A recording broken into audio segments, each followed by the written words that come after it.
Sa iyo, Bryce, pakitignan itong picture na to. Pakilakihan.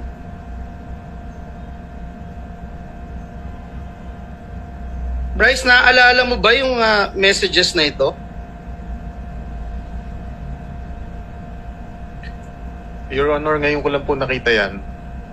Wala po ako nababasang ganyang messages po. Numero mo ba yan na nakikita sa telepono? Numero mo ba yan? Numero ba ng congressman yan? Wala pong nakalagay na numero, Your Honor. So pareho pala dun sa binanggit ni JP, wala ring numero. Naaalala mo yung message na yan? Ako hindi po. Kasi may nakapagsabi sa akin, ikaw daw ito. Paano ko ipagpilitan kung ikaw din yan?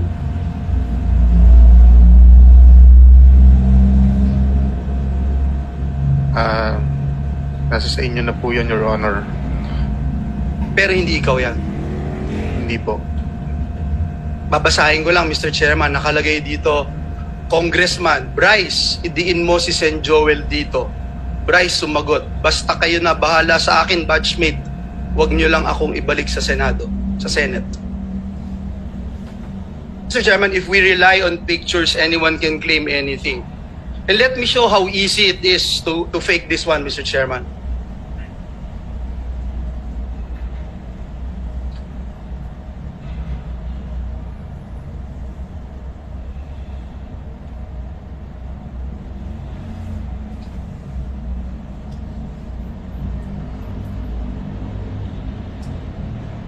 "20 seconds, Mr. Chairman.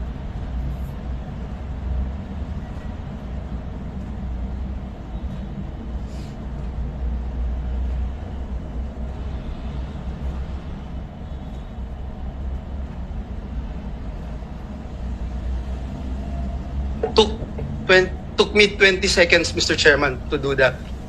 Mr. Chairman, maaaring sabihin yung cellphone na nagpicture at ang metadata ng picture na ito ay para sabihin kinuhanan talaga noong October 2023. Kanina si Mr. JB nagsasabi baka 2022. Pakita din po natin kung paanong mag-alter sa metadata of an image.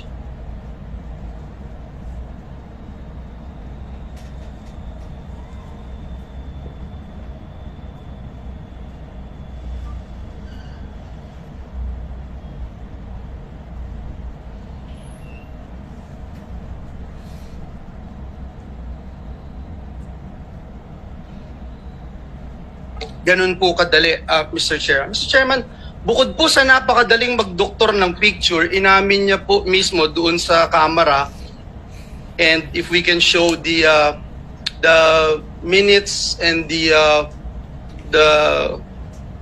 transcript of the hearing, inamin po ni Engineer Bryce na wala siyang personal knowledge sa mga mensaheng ito.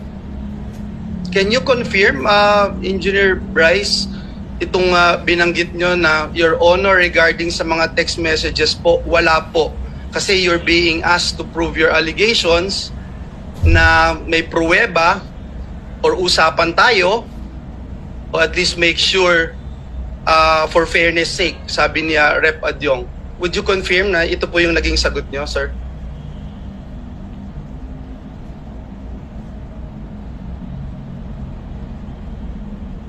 Yes, Your Honor. So ibig sabihin, hearsay, Mr. Chairman, daig pa po nito yung chismis.